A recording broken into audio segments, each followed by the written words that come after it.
तो hello guys, welcome to back my YouTube channel Google computer science institute Hazaribagh. तो आ चुके हैं हम लोग एक नए वीडियो के साथ। आखिरी क्लास में हम लोग टेस्ट नंबर 3 यानी प्रैक्टिस सेट 3 के बारे में डिस्कस किए थे। आज हम लोग क्लास 11th का ही इंपॉर्टेंट क्वेश्चन में प्रैक्टिस सेट 4 का रिवीजन करेंगे। तो चलिए गौर से ध्यान दीजिएगा, नजरें जमाए रखिएगा। प्रैक्टिस सेट 4 के ऊपर डिस्कस करने जा रहे हैं। लगभग सारा क्वेश्चन छाट करके लाया गया है आपके लिए, और ये सारा क्वेश्चन आपके फाइनल एग्जाम के लिए इंपॉर्टेंट बनता है। तो गौर से देखिए, ध्यान को भटकने मत दीजिएगा। यहां पे है आपका मेन क्वेश्चन।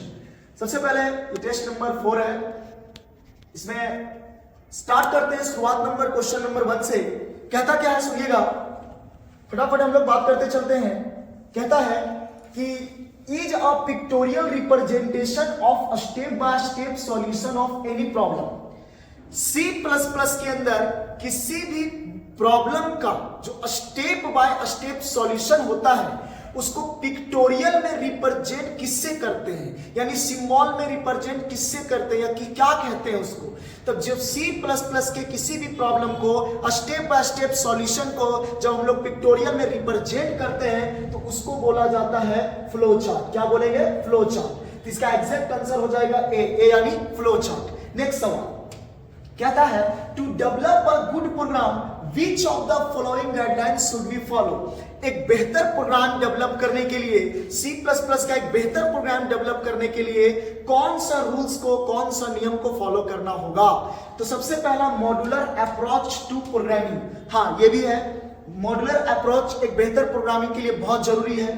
दूसरा मीनिंगफुल नेम्स फॉर आइडेंटिफायर, ये भी सही है। एक मीनिंगफुल, एक अर्थदायक नेम होना चाहिए आइडेंटिफायर के लिए। यूज कमेंट एंड आइडेंटिफिकेशन, ये भी सही है। नेक्स्ट कहता है ऑल ऑफ दिस, सभी के सभी, इनमें से सभी के सभी। तो ये भी प्रयोग हो सकता है, ये भी प्रयोग हो सकता है, ये भी प्रयोग होता है। तो इसका एग्जैक्ट जो आंसर होगा वो ऑल ऑफ दिस यानी D number, all of this. Next question कहता है rhombus symbol is used in flowchart to indicate, यानी C++ में रोम्बस सिंबल किसको इंडिकेट करता है, किस काम के लिए प्रयोग किया जाता है? तो रोम्बस जो सिंबल होता है वो डिसीजन लेने के लिए प्रयोग किया जाता है। तो इसका एग्जैक्ट आंसर हो जाएगा डी नंबर, डी यानी डिसीजन। नेक्स्ट सवाल कहता है compile time error is, compile time error है तो सिंटैक्स एरर को कंपाइल टाइम एरर या टाइप एरर कहते हैं। तो इसका एग्जैक्ट आंसर हो जाएगा ए, कंपाइल टाइम एरर कौन होता है? सिंटैक्स एरर, ए नंबर सिंटैक्स एरर। कहता है run time error occurs during the, माने रन टाइम एरर कब होता है या कब आता है? तो रन टाइम एरर जब हमारा कंपाइलेशन कंप्लीट हो जाता है, चेकिंग कंप्लीट हो जाता है, और जब हमारा प्रोग्राम एग्जीक्यूट्स करता है तो एग्जीक्यूशन के दौरान हमारा रन टाइम एरर होता है। तो इसका एग्जैक्ट आंसर हो जाएगा एग्जीक्यूशन ऑफ अ प्रोग्राम। किस समय रन टाइम एरर होगा? Execution of a program. Next सवाल, सब इंपॉर्टेंट सवाल है, सबको आप याद कर लीजिएगा, एग्जाम के लिए बहुत ही ज्यादा इंपॉर्टेंट है। और यही सब सवाल एग्जाम में आएगा दोस्त, बस आपको याद करने का जरूरत है और लाइन बाय लाइन समझने का जरूरत है। नेक्स्ट सवाल, नेक्स्ट इसी में बात करें, कहता है C++ is a language. C++ कौन सा लैंग्वेज है? तो C++ हो, जावा हो, पाइथन हो, ये सब का सब कौन सा लैंग्वेज है भैया? High level language. इसका एग्जैक्ट आंसर हो जाएगा सी यानी हाई लेवल लैंग्वेज। कहता है एवरी C++ प्रोग्रामिंग मस्ट है, प्रत्येक C++ प्रोग्रामिंग में जरूर होना चाहिए। तो C++ प्रोग्रामिंग में एक मेन फंक्शन जरूर होना चाहिए। क्या होना चाहिए? मेन फंक्शन जरूर होना चाहिए। तो इसका एग्जैक्ट आंसर होगा मेन फंक्शन, ए नंबर मेन फंक्शन। नेक्स्ट कहता who is the developer of C++ language. C++ भाषा का डेवलपर किसे कहा जाता है, लॉन्चर किसे कहा जाता है? तो वो है बजरने स्ट्रोस्ट्रप। तो क्या होगा इसका आंसर? बजरने स्ट्रोस्ट्रप। डी नंबर सवाल, D number option, D number option यानी बजरने स्ट्रोस्ट्रप। नेक्स्ट सवाल कहता है एसएमपीएस स्टैंड फॉर, एसएमपीएस का पूरा नाम क्या है? तो एसएमपीएस का पूरा नाम होता है switch mode power supply, switch mode power supply. इसका एग्जैक्ट आंसर होगा C, switch mode power supply, switch mode power supply.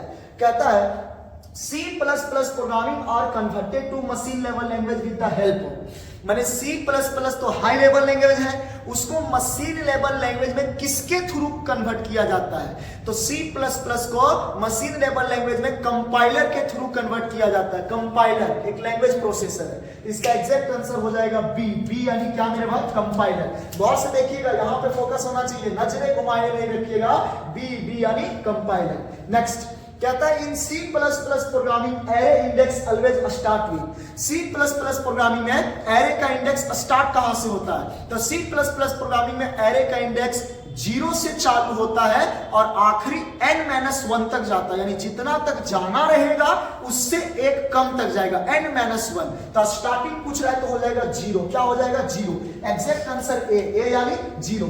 गौर से देखिए भाई, कहां यहां। नेक्स्ट सवाल इधर उधर माथा मत हिलाइए, इधर ध्यान दीजिएगा। कहता है इन C++ प्रोग्रामिंग स्लाइस भी इज यूज्ड फॉर। स्लाइस भी का प्रयोग क्या होता है? ये स्लाइस भी एक प्रकार का व्हाइट स्पेस है जिसका प्रयोग होता है वर्टिकल टैब। क्या होता है? Vertical tab. तो इसका एग्जैक्ट आंसर हो जाएगा सी यानी क्या? Vertical tab. क्या हो जाएगा? Vertical tab. नेक्स्ट कहता है in C++ programming string length function used for. C++ में स्ट्रिंग लेंथ फंक्शन का प्रयोग क्या होता है? तो लेंथ को काउंट करना होता है, तो इसका एग्जैक्ट आंसर हो जाएगा count length of a string. A number, count length of a string. Next सवाल भाई, कहां बस यहां सवाल पे नजरें गड़ाए रखिए, क्योंकि जवाब छूट गया तो काम आपका खत्म हो जाएगा। क्योंकि सवाल बहुत इंपॉर्टेंट है, बहुत छाट के लाया गया, बहुत सोच समझ के लाया गया। नेक्स्ट कहता है a set of logical operator का समूह किसे कहा जाता है? तो एंड और नॉट को लॉजिकल ऑपरेटर का समूह कहा जाता है। इसका एग्जैक्ट आंसर होगा ए। एंड और नॉट, ए ये एग्जैक्ट आंसर हो जाएगा। कहता है in C++ out and Cin are predefined string. C++ में Cout और Cin ये क्या होता है? प्री डिफाइंड स्ट्रिंग में क्या होता है? तो ये एक प्रकार का ऑब्जेक्ट होता है। प्री डिफाइंड स्ट्रिंग के अंदर Cout और Cin को ऑब्जेक्ट के नाम से जाना जाता है। इसका आंसर हो जाएगा सी यानी क्या? ऑब्जेक्ट। क्या बोलेंगे? ऑब्जेक्ट। गौर कीजिएगा, आंसर क्या होगा? ऑब्जेक्ट।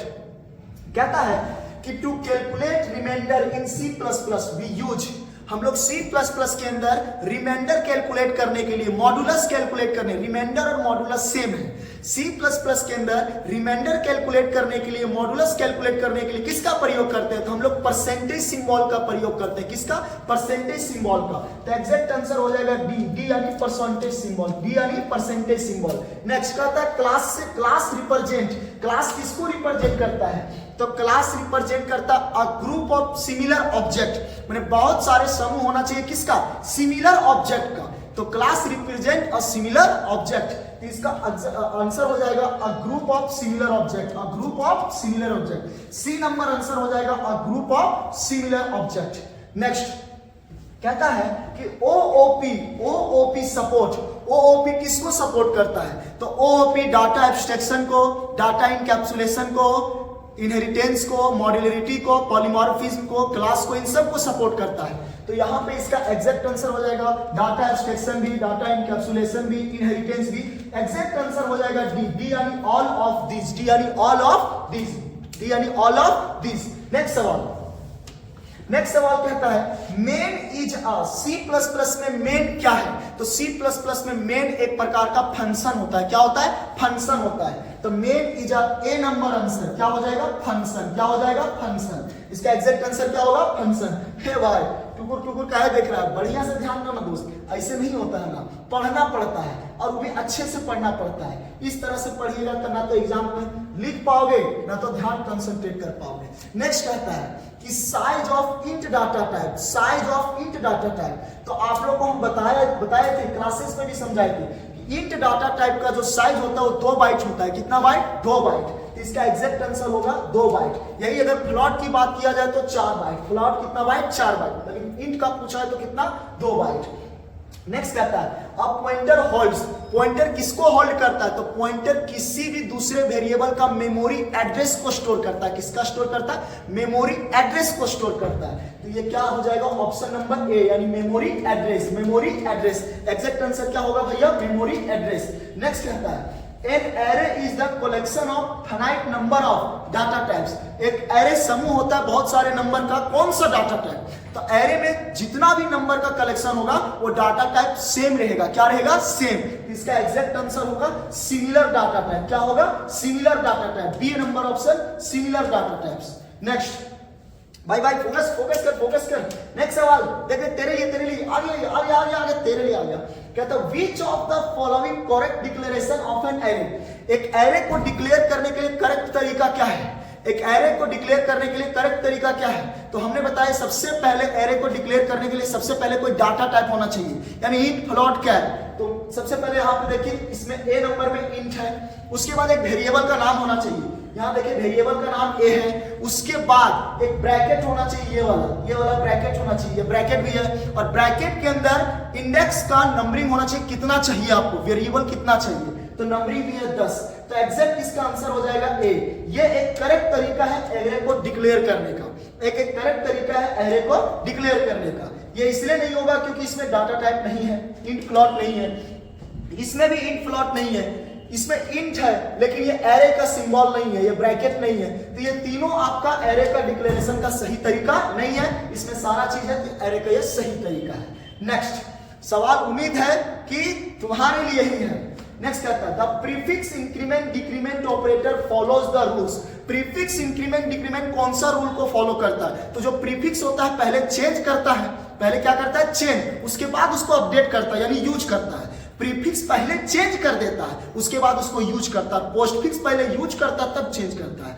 तो इसका एग्जैक्ट आंसर हो जाएगा change then use, change then use, change then use. A number answer, change then use.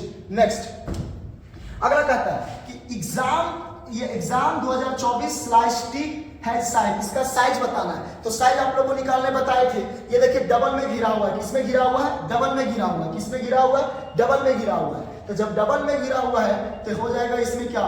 जब डबल में घिरा हुआ है तो 1 बाइट 2 3 4 5 6 7 8 और स्लाइस के साथ जो भी रहता है उसको कितना काउंट करते हैं? 1। स्लाइस के साथ जो भी रहेगा उसको कितना काउंट करते हैं? 1। तो हो जाएगा 1 2 3 4 5 6 7 8 9 और एक यहाँ पे एक और हो जाएगा कितना?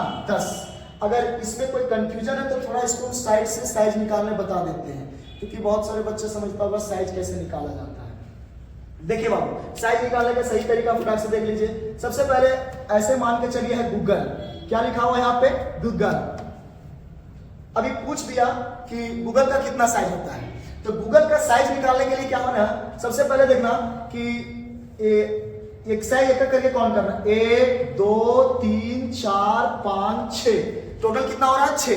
अब ये डबल में बंद है, किस में बंद है? डबल में। दोनों साइड से किस क्वार्ट्स में बंद है? डबल में। तो जब डबल क्वार्ट्स में बंद रहता है तो लास्ट में स्लाइस 0 छिपा रहता है, स्लाइस 0 छिपा रहता है, जिसको हम लोग ए व्हाइट स्पेस कहते हैं यानी नल कैरेक्टर कहते हैं। क्या कहते हैं? नल कैरेक्टर। तो ऑलरेडी मेरे पास 1 2 3 4 5 6 पहले से है, लेकिन ये डबल में बंद है, डबल क्वार्ट्स में बंद है, जिसके कारण एगो स्लाइस 0 छिपा है। और स्लाइस 0 अलग अलग चीज नहीं है, स्लाइस 0 का नाम है नल कैरेक्टर। क्या नाम है? Null character.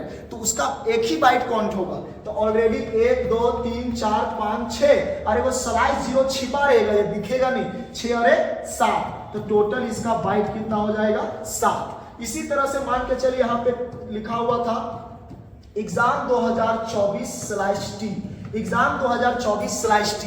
तो गिनती गिनिए, 1 2 3 4 5 6 7 8 और स्लाइस टी अलग अलग नहीं है। जहां भी स्लाइस के साथ A B R N T V 0 ये सब नजर आए तो सब एक ही काउंट होगा। तो टोटल कितना हो गया? 1 2 3 4 5 6 7 8, एगो स्लाइस टी 9 तो यहां पे दिया है। अब ये डबल में बंद है इसलिए लास्ट में वो क्या छिपा रहेगा? स्लाइस 0। तो टोटल काउंट होके इसका कितना हो जाएगा? 10 बाइट। मैंने जो दिया है उसको गिनिए और एगो अपने से एक्स्ट्रा बढ़ा दीजिए, क्योंकि स्लाइस 0 लास्ट में छिपा रहता है जिसको आपको गिनना पड़ेगा। तो इसका एग्जैक्ट जब वहां पे आंसर देखेंगे हम लोग, बोलेंगे एग्जैक्ट आंसर पूछ रहा है कि आप बताइए कि यहाँ जो एग्जाम ये वाला दिया गया है इसका साइज पूछ रहा है। तो क्लियर सी बात है मेरे भाई, जल्दी आ जाइए क्लियर सी बात है। 1 2 3 4 5 6 7 8 9। अब देखिएगा दोनों साइड से डबल क्वार्ट्स में बंद है, डबल में बंद है तो एक को बढ़ा देंगे क्योंकि स्लाइस 0 वहां पे छिपा हुआ है। टोटल 9 को है और एक स्लाइस 0, कितना बाइट हो जाएगा 10 बाइट। तो इसका एग्जैक्ट आंसर होगा बी यानी कितना बाइट 10 बाइट। उम्मीद करते हैं समझ में आया होगा, नहीं समझ में आया होगा कमेंट करके बोल सकते हैं। नेक्स्ट कहता है कि एक एरे दिया गया है 5 बाई 5 का, यानी 5 बाई 5 का एक एरे है तो इसमें कितना एलिमेंट रखा जा सकता है। इसको बनाने के लिए याद रखिएगा 5 कितनों बाई कितनों का एरे है तो पहला बक्सा को मानना है रो, पहला को रो और दूसरा को कॉलम, पहला को रो और दूसरा को कॉलम। तो जब भी आपको एक रो दिया रहेगा और एक कॉलम दिया रहेगा और पूछेगा इसका कितना बक्सा बनेगा तो रो और कॉलम को आपस में गुना कर देना है, रो और कॉलम को आपस में गुना कर देना है, रो और कॉलम को आपस में गुना कर देना है। तो 5 गुना 5 5 5 25, टोटल कितना बक्सा बनेगा इसमें 25। यानी आप इस एरे के अंदर 25 नंबर को स्टोर कर सकते हैं। इसका एग्जैक्ट आंसर होगा डी यानी कितना भैया 25। अब इसी में कभी कभी सवाल पूछ देगा, बताइए 3 रो है और 4 कॉलम है, इसमें कितना नंबर स्टोर हो सकता है तो 3 गुना 4 यानी इसमें कितना स्टोर हो सकता है 12 एलिमेंट। इसी में पूछ दिया 9 गो रो है 8 गो कॉलम है, इसमें कितना एलिमेंट स्टोर होगा 9 72, कितना स्टोर होगा 72। सिंपली दोनों को आपस में गुना कर देना। उम्मीद करते हैं बन जाएगा आपसे। नेक्स्ट सवाल कहता है कि जंपिंग स्टेटमेंट आर, इनमें से कौन सा है जो जंपिंग स्टेटमेंट है। ब्रेक भी है, कंटिन्यू भी है, गो टू भी है, तो इसका आंसर होगा डी यानी ऑल ऑफ दिस, डी यानी all of this. Jumping statement, break, continue, go to, ये तीनों का तीनों किसका एग्जांपल है jumping statement.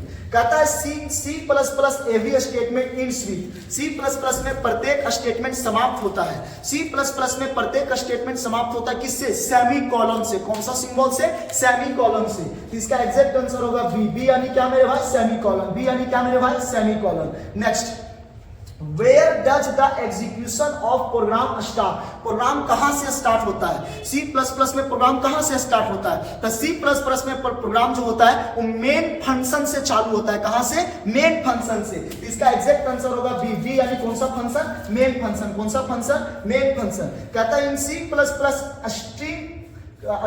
String cat function का यूज क्या होता है, स्ट्रिंग कैट फंक्शन का यूज क्या होता है तो C++ में स्ट्रिंग कैट फंक्शन का यूज होगा कंकैटिनेटिंग to string, concatenating two string मतलब होता है एडिंग टू स्ट्रिंग, दो स्ट्रिंग को आपस में ऐड करना, इसका प्रयोग होता है strcat फंक्शन का। तो इसका एग्जैक्ट आंसर होगा D number concatenating two string, concatenating two string. Next कहता है आगे, चलिए अगले सवाल की ओर हम लोग बढ़ रहे हैं। ध्यान दीजिएगा, इधर ध्यान नहीं दीजिएगा तो गड़बड़ हो जाएगा। अभी और भी सवाल है ऊपर, इधर ध्यान दीजिए। कहता है भैया क्या, which header file belongs to the function to lower, कौन सा हेडर फाइल टू लोअर के अंदर आता है, कौन सा हेडर फाइल है जो टू लोअर को कंटेन करेगा। तो टू लोअर को कंटेन करने के लिए B number C type dot H, कौन सा भैया सी टाइप डॉट एच, कौन सा सी टाइप डॉट एच। वो सब हम कल आखिरी क्लास में जो है असाइनमेंट के रूप में सब दिखा देंगे कि किसमें क्या क्या होता है। नेक्स्ट कहता है declaration of a function is called, एक फंक्शन को जब डिक्लेयर करते हैं तो उसको क्या कहते हैं, कहते हैं उसको फंक्शन प्रोटोटाइप कहते हैं, फंक्शन प्रोटोटाइप कहते हैं, फंक्शन प्रोटोटाइप। इसका answer C function prototype. Next चला गया रे ये बात। चलिए इधर आप लोगों को यहां से सीधा समझाया गया था ना। नेक्स्ट अब इधर आते हैं हम लोग, चलिए इधर से मिला लेते हैं। अब यहां पे कुछ दिया गया है फंक्शन, गौर से देखिएगा इधर।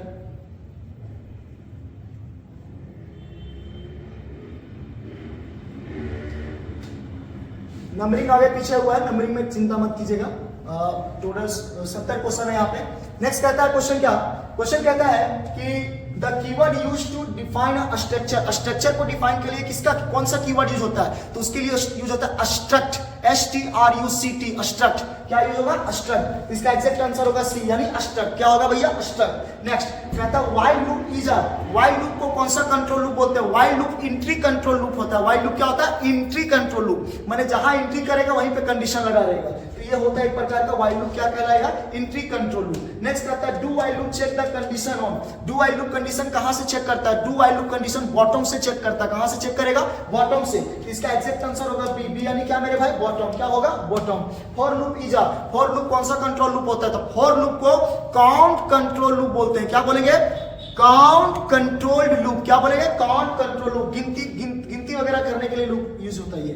तो ये ए नंबर यानी काउंट कंट्रोल लूप। क्या बोलेंगे? Count control loop. नेक्स्ट अगला कहता है कि C out is an. C out क्या है? तो अभी पीछे भी समझाया था, सी आउट और सी इन एक प्रकार का ऑब्जेक्ट होता है। क्या होता है? ऑब्जेक्ट। तो सी आउट एक प्रकार का सी है। सी यानी क्या है मेरे भाई? ऑब्जेक्ट। क्या है बाबू? ऑब्जेक्ट। नेक्स्ट कहता है the smallest individual unit in a program is called. C plus plus में सबसे छोटा से छोटा यूनिट को किस नाम से जाना जाता है? तो सी प्लस प्लस में छोटे से छोटे यूनिट को टोकन के नाम से जाना जाता है। क्या बोलेंगे? टोकेन्स। क्या बोलेंगे? टोकेन्स। क्या बोल रहे भाई? क्या बोलेंगे? टोकेन्स। तो इसका एग्जैक्ट आंसर होगा डी। डी यानी क्या मेरे भाई? टोकेन्स। क्या हो जाएगा? टोकेन्स।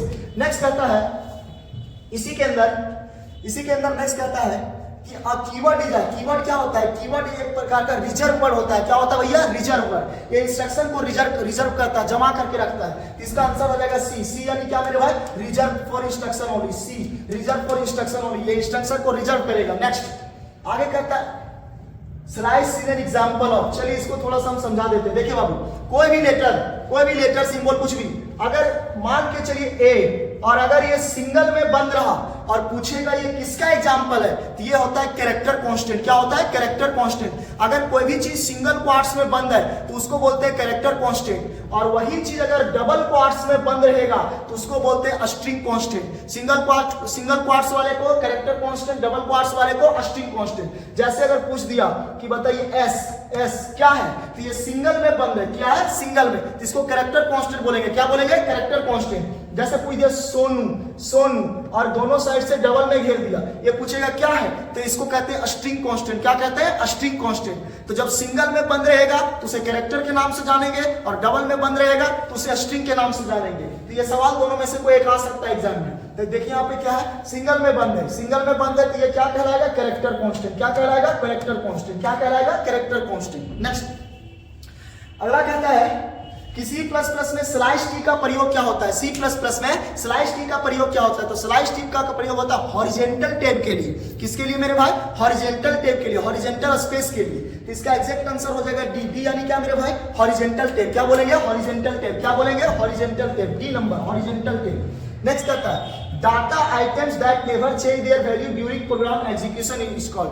कौन सा ऐसा डाटा आइटम्स है जो अपने प्रोग्राम में वैल्यू को एग्जीक्यूशन के समय चेंज करता नहीं है? तो वो होता है कांस्टेंट। कांस्टेंट अपने वैल्यू को चेंज होने देता नहीं है।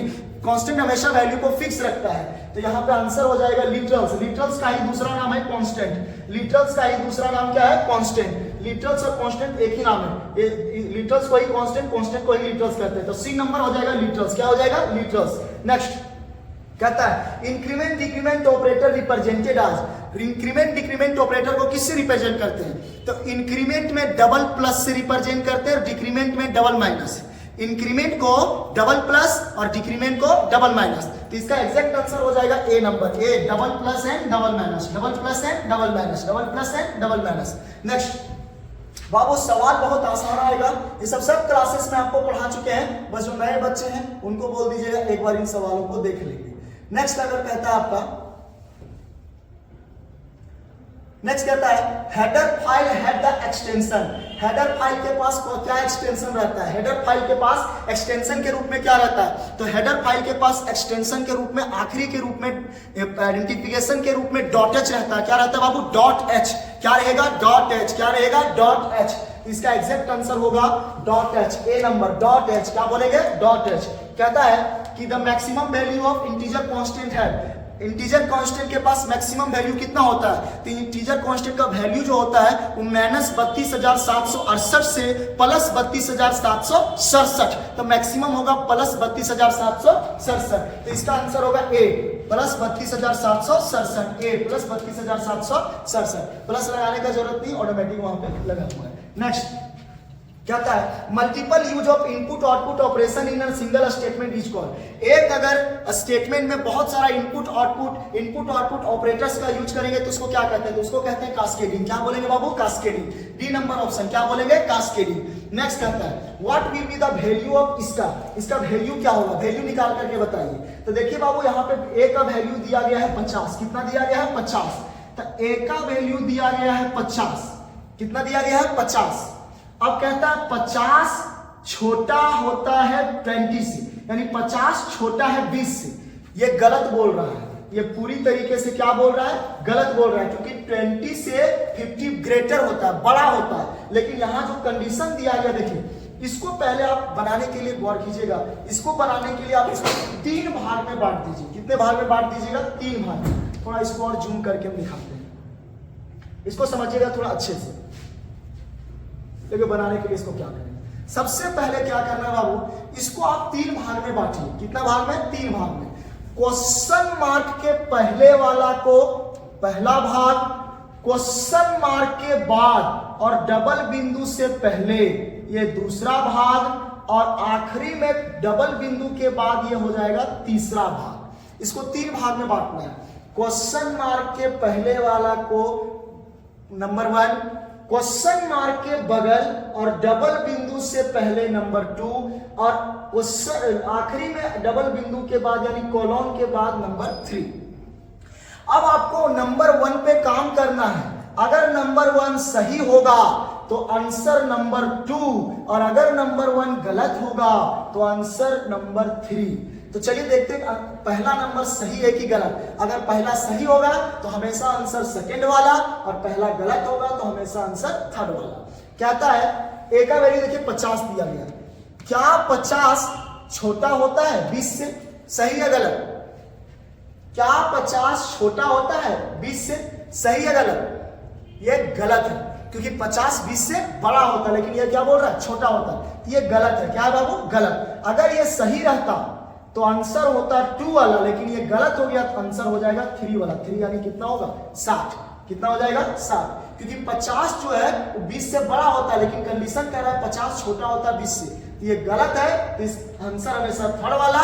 जब ये सही रहेगा तो आंसर हमेशा सेकेंड वाला। तो चलिए इसका एग्जैक्ट आंसर जो हो जाएगा हमारा, इसका एग्जैक्ट आंसर हो जाएगा 60।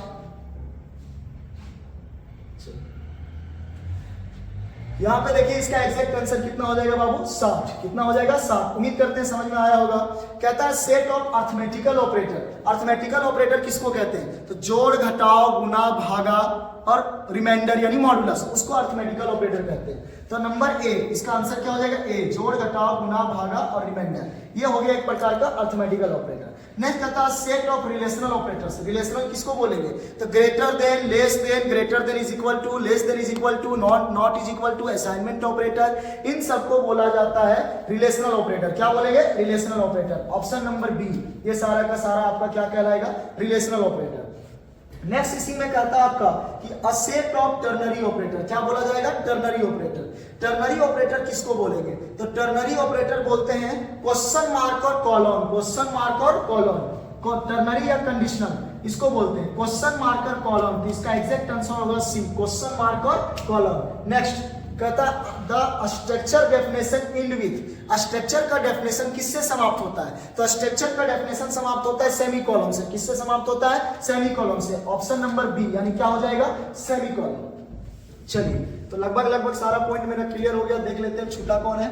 यहां से आपको बता दिया गया सारा, फिर इधर पूरा समझाया गया, ये पूरा हो गया। लास्ट ऊपर बच रहा है यहाँ पे। चलिए नेक्स्ट इस पे चर्चा करेंगे। टोटल यहाँ पे 70 क्वेश्चन है आपका आज। 70 क्वेश्चन का आपको प्रैक्टिस करवाया जा रहा है। बस इन सारे क्वेश्चन को पढ़ लीजिए। उम्मीद है सवाल यही सबसे रहेगा। बहुत इंपॉर्टेंट क्वेश्चन है ये, सारे के सारे छाट करके लाया गया आपके लिए। तो प्लीज प्लीज प्लीज देर ना करें, इसको गौर से गौर समझ लें। कहता है if a function does not return a value then its return type. अगर कोई फंक्शन वैल्यू को रिटर्न नहीं कर रहा है तो इसका रिटर्न टाइप क्या होगा, तो ये होता है वॉइड। अगर कोई फंक्शन कोई किसी भी वैल्यू को रिटर्न नहीं कर रहा तो उसका रिटर्न टाइप क्या हो जाएगा भैया, वॉइड। क्या हो जाएगा, वॉइड। क्या हो जाएगा, वॉइड। नेक्स्ट कहता है कि the logical sequence of step by step solution of any problem is called. किसी भी प्रॉब्लम का स्टेप बाय स्टेप सॉल्यूशन को क्या कहते हैं? तो एल्गोरिदम कहते हैं। क्या कहते हैं उसको? एल्गोरिदम। क्या बोलेंगे बाबू? एल्गोरिदम। क्या बोलेंगे? एल्गोरिदम। नेक्स्ट कहता है कि in flow chart rectangle symbol is used for. Flow chart में रेक्टेंगल क्या करता है? तो फ्लो चार्ट में रेक्टेंगल एक्टिविटी करता है यानी प्रोसेस करता है। एक्टिविटी यानी प्रोसेसिंग। तो ऑप्शन नंबर ए यानी क्या? प्रोसेसिंग। क्या हो जाएगा? प्रोसेसिंग। नेक्स्ट कहता है the wrapping of data member data in function in a single unit is called.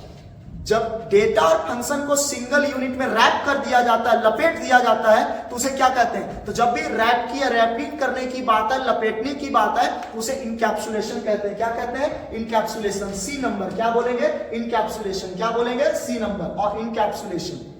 Next इसका हमें वैल्यू पूछा है, बताइए इसका वैल्यू क्या होगा। तो बहुत आसान है इसको कैलकुलेट करना। गौर कीजिएगा, y का वैल्यू 6 दिया है। अब जहां प्लस प्लस रहेगा, यानी अगर प्लस प्लस वेरिएबल से पहले रहेगा तो एक वैल्यू जोड़ देना है। प्लस प्लस है तो y का वैल्यू 6 दिया गया है। 6 और एक कितना हो गया? 7। 2 इंटू y का वैल्यू देखिए 6 था लेकिन कैलकुलेट होके 7 हो गया। तो 7 दूना 14 और प्लस 7 टोटल कितना हो जाएगा? 21। बी नंबर ऑप्शन होगा 21। फिर से देखिए y का वैल्यू 6 और एक 7। 2 इंटू वाई 2 इंटू 7। 7 दूना कितना हो गया? 14। 14 और प्लस 7 कितना हो जाएगा? 21। कितना हो जाएगा? 21। नेक्स्ट कहता है where does the execution of program start. Program का एग्जीक्यूशन कहां से चालू होता है? तो हम अभी फिर पीछे भी समझा चुके हैं कि प्रोग्राम का एग्जीक्यूशन मेन फंक्शन से चालू होता है। कहां से चालू होता है? मेन फंक्शन से। कहां से चालू होता है? मेन फंक्शन से। कहता है which of the following is not a type of variable. इनमें से वेरिएबल का कौन टाइप नहीं है? वेरिएबल का टाइप कौन नहीं है? तो एक्सटर्न है, रजिस्टर है, ग्लोबल है, तो नन ऑफ दिस। क्या हो जाएगा? None of this. क्या हो जाएगा? None of this. इसका आंसर क्या हो जाएगा? None of this. कहता है ऑब्जेक्ट ओरिएंटेड प्रोग्रामिंग एम्प्लॉयज। इसमें ऑब्जेक्ट ओरिएंटेड प्रोग्रामिंग एम्प्लॉयज करता है काम किधर से किधर की ओर करता है? वो अप्रोच किधर से किधर की ओर करता है? तो bottom to up. Bottom to up इसका एग्जैक्ट आंसर हो जाएगा बॉटम टू अप। नेक्स्ट कहता है क्लासेस इन सीपीपीआर।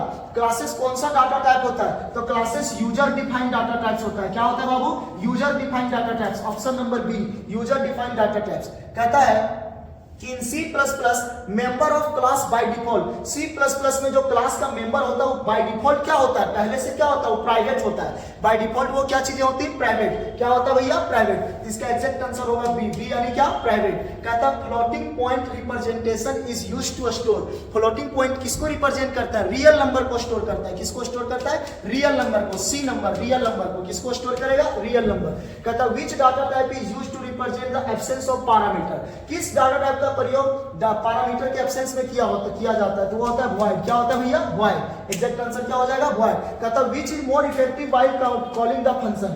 जब फंक्शन को कॉल किया जाएगा तो इसमें ज्यादा इफेक्टिव कौन होगा? तो वो होता है कॉल बाय रेफरेंस। क्या होता है? Call by reference. Call by reference. Call by reference. कहता है which of the following statement is correct। इसमें से करेक्ट कौन है? तो keyword can't be used as variable name। D number. Keyword can't be used as variable name। Keyword can't be used as variable name। Total 65 question बताएं। 70 बनाए थे, 5 उतना usable नहीं लगा तो उसको हम कट कर दिए। तो टोटल 65 क्वेश्चन का रिवीजन हो गया। तो उम्मीद करते हैं ये सारा क्वेश्चन आप याद कर लीजिएगा क्योंकि क्लासेस के सारे बच्चे को ये पढ़ा चुके हैं। तो हम टोटल 4 सेट आप लोगों को तैयारी करवाएं। टोटल 4 सेट का तैयारी करवाएं। चारों सेट का क्वेश्चन बहुत इंपॉर्टेंट है, एक बार पढ़ लेना है। और इन चारों सेट का क्वेश्चन हम बनाए कहां से हैं? तो वो सारा का सारा असाइनमेंट से बनाए हैं। तो असाइनमेंट को पूरा पढ़ा पाना संभव नहीं है, लेकिन आखिरी क्लास में यानी कल आखिरी क्लास में 5वां सेट में पूरे असाइनमेंट को हम सिर्फ लाइन बाय लाइन पढ़ देंगे। आप अगर उस असाइनमेंट को लाइन बाय लाइन याद कर लिए, हम पढ़ देंगे, समझा नहीं पाएंगे, बहुत लंबा असाइनमेंट है, हम लाइन बाय लाइन पढ़ देंगे। अगर आप उसको याद कर, जैसे क्लासेस के बच्चे को तो सब पढ़ा चुके हैं, जो बाहर के बच्चे, जो नए बच्चे, जो कभी 11 नहीं पढ़े, अगर आपको बढ़िया नंबर लाना तो सिर्फ असाइनमेंट को याद कर लीजिएगा, हम लाइन बाय लाइन पढ़ देंगे। उसको अगर याद कर लिए तो भैया वो सारा आपका क्या हो जाएगा? क्लियर हो जाएगा। तो एक आखिरी क्लास और लेंगे जो असाइनमेंट का बताएंगे। बहुत सारे पॉइंट है, जितना क्वेश्चन बनाए सब असाइनमेंट से ही बनाए। अगर आप असाइनमेंट पढ़ लिए तो इन सब क्वेश्चन को पढ़ने का जरूरत नहीं है। तो आखिरी क्लास में हमारा असाइनमेंट रहेगा। और फिर से जाते जाते वही बात कि फुल तैयारी रखिए। और जाते जाते बस दिल की आवाज में कहना चाहेंगे आपसे कि मैं ईश्वर से प्रार्थना करता हूं कि वो हमें तुम्हारे परिश्रम का उचित फल दे और आप ईश्वर की कृपा से परीक्षा में अच्छे अंक प्राप्त करें। ये मेरी तरफ से गॉड से गुजारिश भी रहेगी और दुआ भी रहेगी आपके लिए। तो नेक्स्ट क्लास में फिर हम लोग मिलेंगे। Thank you so much. Be safe, be careful.